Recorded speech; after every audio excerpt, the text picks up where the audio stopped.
du livre du prophète Amos. Ainsi parle le Seigneur de l'univers. Malheur à ceux qui vivent bien tranquilles dans Sion, et à ceux qui se croient en sécurité sur la montagne de Samarie. Couchés sur des lits d'ivoire, vautrés sur leurs divans, ils mangent les agneaux du troupeau, les veaux les plus tendres de l'étable. Ils improvisent au son de la harpe, ils inventent, comme David, des instruments de musique. Ils boivent le vin à même les amphores. Ils se frottent avec des parfums de luxe. Mais ils se tourmentent guère du désastre d'Israël.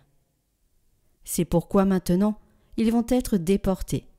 Ils seront les premiers des déportés, et la bande des vautrés n'existera plus.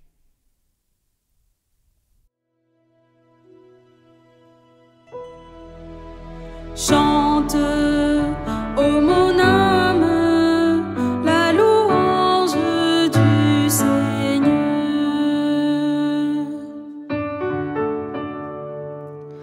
Le Seigneur garde à jamais sa fidélité.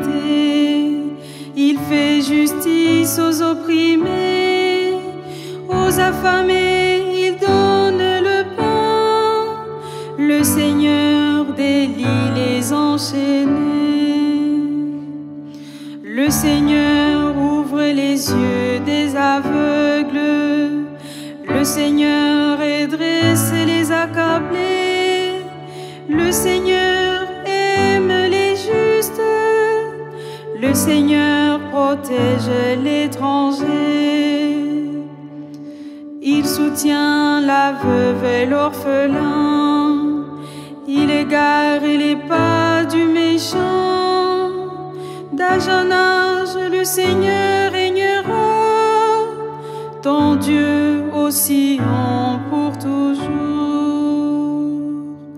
Chante, ô mon âme, la louange du Seigneur.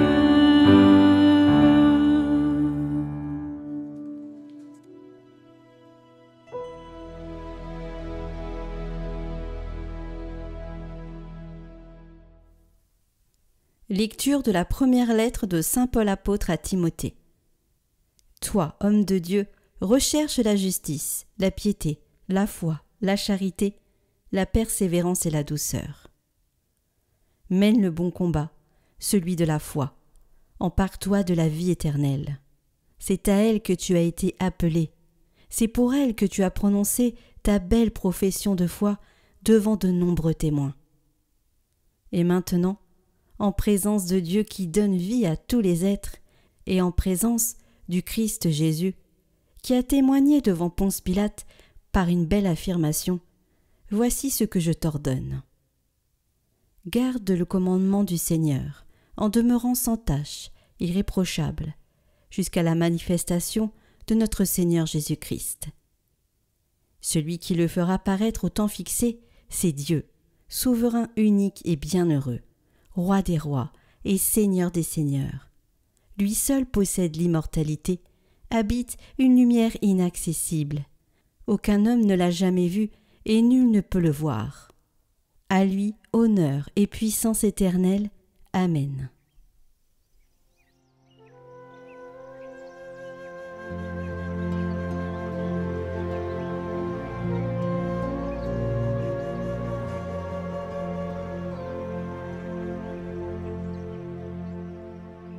Évangile de Jésus-Christ selon saint Luc.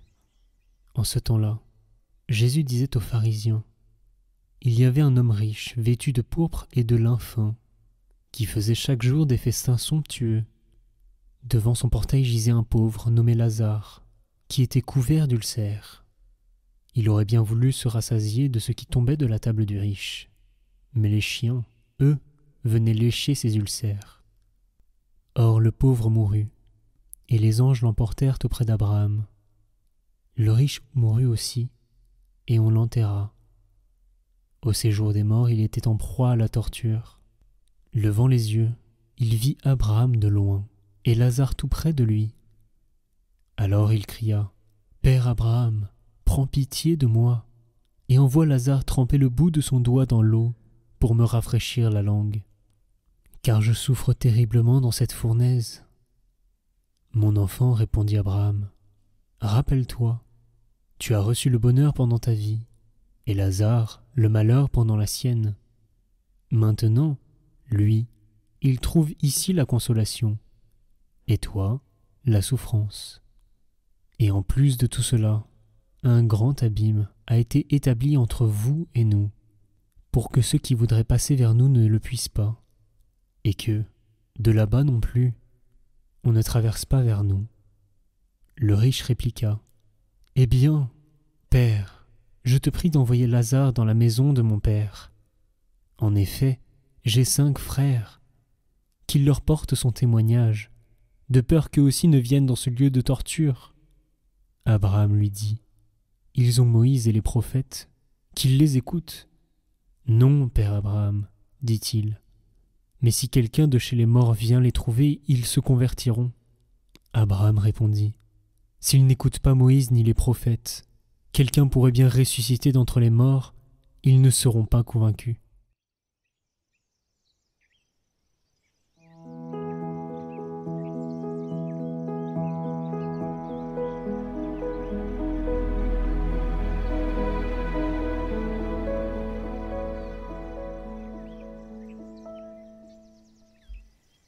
Chers frères et sœurs bien-aimés, chers amis de Catoglade, l'évangile de ce dimanche, c'est une secousse pour réveiller les endormis.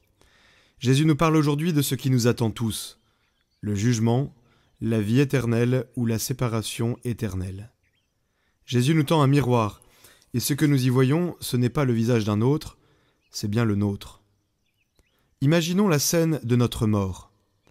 Un jour, peut-être ce soir, peut-être dans 50 ans, nos yeux se fermeront sur ce monde. Notre respiration s'arrêtera, et alors nous serons devant le Christ. Ce sera à l'instant même de notre mort. L'Église appelle ce moment le jugement particulier. Nous paraîtrons devant le Christ seul à seul. Un grand silence. Et toute notre vie défilera comme un film, mais un film sans montage. Le bien, le mal, les gestes cachés, les mots dits et non dits, tout. Tout sera lumière, rien de nos œuvres, rien de nos paroles, rien même de nos pensées ne restera caché.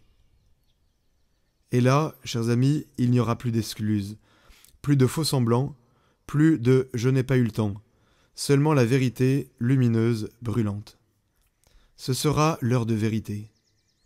Si nous avons aimé, si nous avons pardonné, nous entendrons cette parole bouleversante. « Viens, bon et fidèle serviteur, entre dans la joie de ton maître. » Si nous avons refusé d'aimer, si nous avons vécu pour nous-mêmes, si nous avons creusé l'abîme comme le riche de la parabole, alors Dieu respectera notre choix et nous laissera à notre solitude éternelle. C'est cela, l'enfer, un cœur qui ne veut pas s'ouvrir même devant la face de Dieu. Le riche de la parabole n'est pas un monstre. Il n'est pas violent, il n'écrase personne, il vit sa vie, il se fait plaisir, il dîne bien. Et c'est là le drame. Il ne voit pas Lazare. Mais à sa mort, il voit enfin. Mais il voit trop tard. Il voudrait avertir ses frères, changer d'histoire, mais le temps de la miséricorde est passé pour lui. L'Évangile nous parle de l'abîme infranchissable. Chers amis de Catoglade, cet abîme, il n'est pas né au ciel, il est né sur terre. Chaque jour, le riche l'a creusé un peu plus par son indifférence, son confort, son refus d'ouvrir les yeux. Et nous, cet abîme, le comblons-nous chaque jour ou le creusons-nous davantage? Je pense à cette image.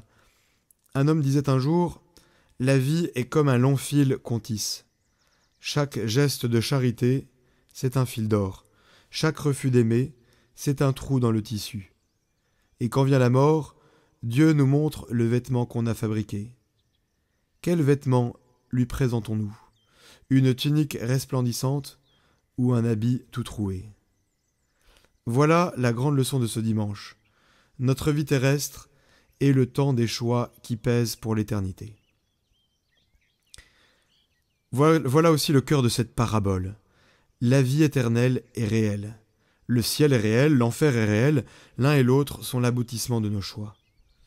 Jésus ne nous dit pas cela pour nous faire peur, mais pour nous réveiller. Écoutez bien. Le riche voudrait revenir en arrière, il voudrait avertir ses frères, mais il ne peut plus revenir en arrière. Ce temps de la miséricorde que nous vivons aujourd'hui est vraiment un trésor. Demain, il sera clos. Alors bien sûr, frères et sœurs bien-aimés, il y a l'espérance du purgatoire. Oui, s'il reste en nous de l'amour, mais un amour encore mêlé de péché, Dieu nous purifiera. Le purgatoire n'est pas une punition, c'est un feu d'amour où Dieu brûle ce qui n'est pas digne de lui, pour nous rendre capables de son royaume. Il y a dans le purgatoire une joie et une souffrance. La joie de savoir qu'on est sauvé, la souffrance de ne pas être encore dans cette vision de Dieu. Le purgatoire est une miséricorde, un passage pour être totalement libre d'aimer. Quel bonheur de savoir que Dieu ne jette pas l'argile encore imparfaite. Mais l'enfer existe, et Jésus en parle plus que quiconque. L'enfer n'est pas une vengeance de Dieu, c'est le respect de notre choix. Si je dis non à l'amour toute ma vie, Dieu, à l'heure de ma mort, ne m'obligera pas à dire oui. Mais attention, ce non devient éternel. Voilà pourquoi Jésus nous avertit, parce qu'il veut nous sauver de cet abîme. Et un jour viendra, l'Écriture le proclame, le jugement dernier, quand le Christ reviendra dans la gloire. Alors toutes les larmes seront essuyées, toutes les injustices réparées, tout sera manifesté. Ce jour-là, les âmes seront élevées, les cœurs purs verront Dieu, la vérité éclatera au grand jour. Alors ceux qui auront choisi Dieu seront établis dans la joie du royaume, et ceux qui auront choisi de s'enfermer dans leur égoïsme resteront dans leur refus. Ce n'est pas une menace, c'est un appel à vivre dès aujourd'hui dans la lumière pour ne pas être surpris par les ténèbres. Saint Paul nous l'a dit dans la deuxième lecture. Poursuis la justice, la piété, la foi, l'amour, la persévérance et la douceur. Voilà le chemin qui mène au royaume. Et Amos, le prophète, nous secoue aussi. Malheur à vous qui vous croyez tranquille, vautrez sur vos lits d'ivoire. Ce n'est pas le moment de nous endormir, de nous distraire. Il faut choisir son camp maintenant. Car ce qui se joue aujourd'hui décidera de notre éternité. Alors posons-nous aujourd'hui ces questions. Ai-je encore un pardon à donner avant de paraître devant Dieu? Ai-je un pauvre à relever, un Lazare à reconnaître, un partage à faire avant qu'il ne soit trop tard? Ai-je une confession à préparer, une vie à réorienter, une habitude de péché à laisser tomber? Car c'est maintenant le temps favorable, c'est maintenant le jour du salut. Chers amis, chers frères et sœurs de Catoglade, Dieu ne veut pas notre perte, mais notre salut. L'évangile de ce jour n'est pas d'abord une menace, c'est un cri d'amour. Jésus nous avertit parce qu'il veut nous sauver. Il nous donne ce temps de vie pour ouvrir les yeux, pour nous convertir. Lazare, c'est le Christ lui-même à notre porte, humble, blessé, silencieux. Si nous apprenons à le reconnaître maintenant, alors, à l'heure de notre mort, nous le verrons nous accueillir. Chers amis de Catoglade, souvenons-nous que dans les grandes apparitions mariales, la Vierge Marie insiste sur cette réalité de l'enfer. Elle insiste sur l'urgence de la conversion, la nécessité de prier et de faire pénitence pour les pécheurs afin qu'ils soient sauvés. Voici quelques exemples marquants. À la Salette, devant Mélanie et Maximin, Marie pleure sur les péchés des hommes et leur éloignement de Dieu. Elle appelle à la conversion et à la prière.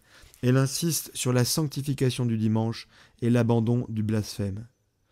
À Lourdes, la Vierge Marie répète un message simple à Bernadette. Pénitence, pénitence, pénitence, priez Dieu pour les pécheurs. Lourdes est donc un grand appel à offrir des sacrifices pour la conversion des pécheurs. Fatima est l'un des lieux où cet appel est le plus explicite et dramatique. Le 13 juillet 1917, les 3 enfants voient l'enfer et la Vierge leur dit « Vous avez vu l'enfer où vont les âmes des pauvres pécheurs. Pour les sauver, Dieu veut établir dans le monde la dévotion à mon cœur immaculé.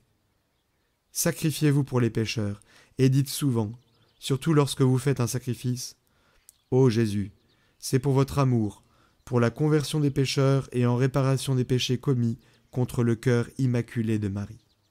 Et puis Marie demande que cette prière soit récitée après chaque dizaine de chapelets. Ô mon bon Jésus, pardonnez-nous nos péchés, préservez-nous du feu de l'enfer, et conduisez au ciel toutes les âmes, surtout celles qui ont le plus besoin de votre sainte miséricorde. Fatima insiste donc sur l'existence de l'enfer, l'importance de prier, de se sacrifier pour les âmes qui risquent la damnation.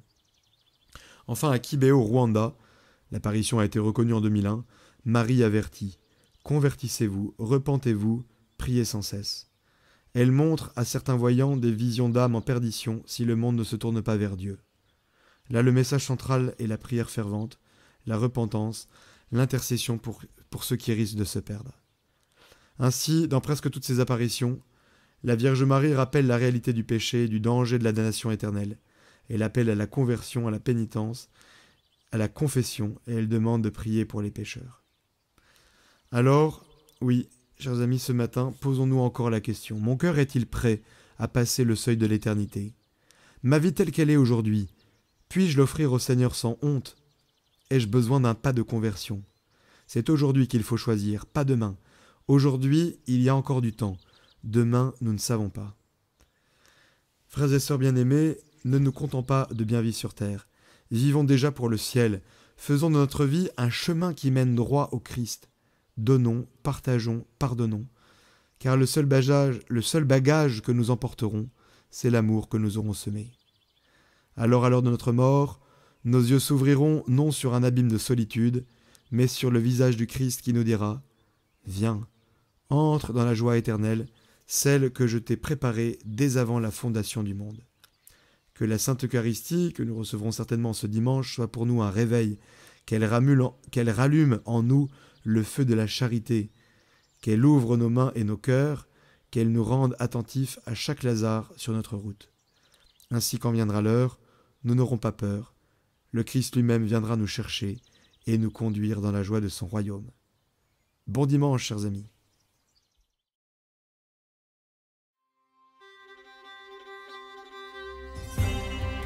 Découvrez les neuvaines du moment en description de cette vidéo. En ce moment, vous avez la neuvaine de rentrée.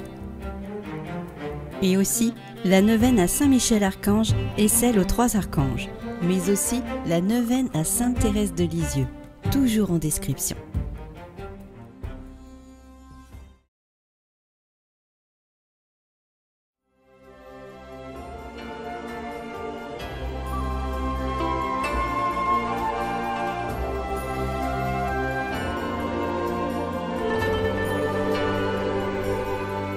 Neuvaine aux Saints Archanges.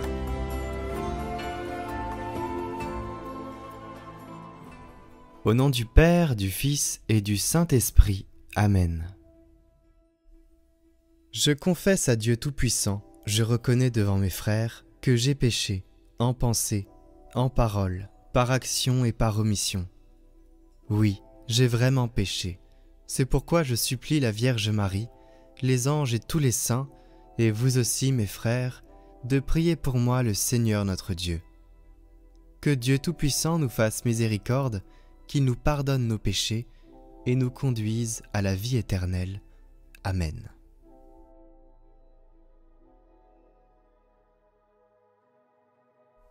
Venez à mon secours, je vous en supplie, glorieux prince, Saint Raphaël, le meilleur médecin des âmes et des corps.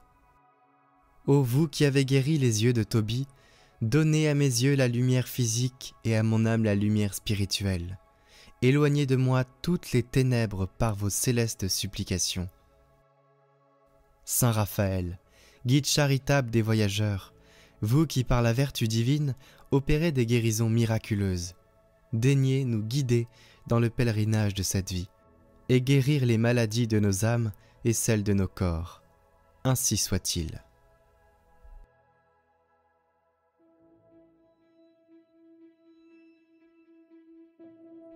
Jour 9. Saint Raphaël Archange, toujours présent devant le trône de Dieu, vous lui présentez sans cesse les bonnes actions et les prières de ses créatures.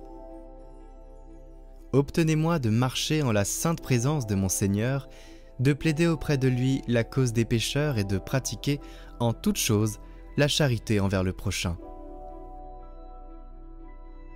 Saint Raphaël, grand prince de la cour céleste, illustre par les dons de la sagesse et de la grâce, guide des voyageurs sur terre et sur mer, consolation des malheureux et soutien des pécheurs, je vous supplie de m'assister dans toutes mes nécessités et les peines de cette vie, comme vous avez secouru le jeune Tobie dans ses pérégrinations. Puisque vous êtes le remède de Dieu, je vous prie humblement de guérir mon âme de ses nombreuses infirmités et mon corps des maux qui l'affligent, si cette grâce est la volonté de Dieu pour moi.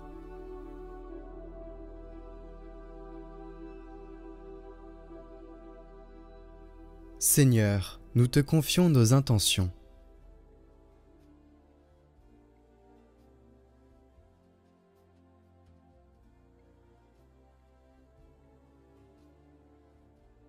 Tu as dit, si vous êtes 2 ou 3 réunis en mon nom, demandez et vous serez exaucés. Alors en présence des anges que tu nous as permis de connaître, nous te prions pour nos intentions, avec la prière que tu nous as enseignée, afin que tes serviteurs les déposent devant les marches de ton trône. Notre Père, qui es aux cieux, que ton nom soit sanctifié, que ton règne vienne, que ta volonté soit faite sur la terre comme au ciel. Donne-nous aujourd'hui notre pain de ce jour. Pardonne-nous nos offenses, comme nous pardonnons aussi à ceux qui nous ont offensés. Et ne nous laisse pas entrer en tentation, mais délivre-nous du mal. Amen.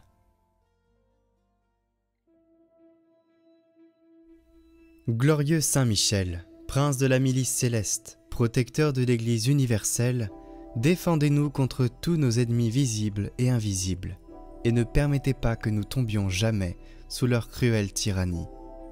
Saint Raphaël, guide charitable des voyageurs, vous qui par la vertu divine opérez des guérisons miraculeuses, daignez nous guider dans le pèlerinage de cette vie et guérir les maladies de nos âmes et celles de nos corps.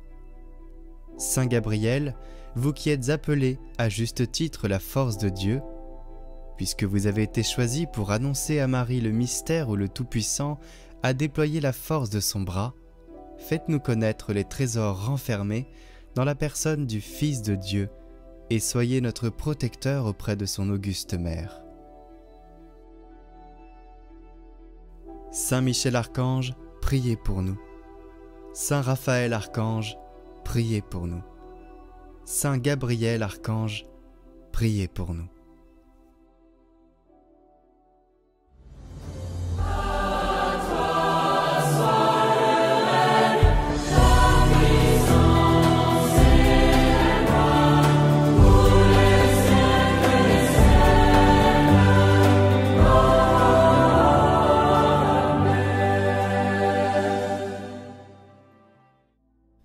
Prions pour toutes les intentions déposées en commentaire cette semaine. Notre Père qui êtes aux cieux, que votre nom soit sanctifié, que votre règne vienne, que votre volonté soit faite sur la terre comme au ciel. Donnez-nous aujourd'hui notre pain de ce jour.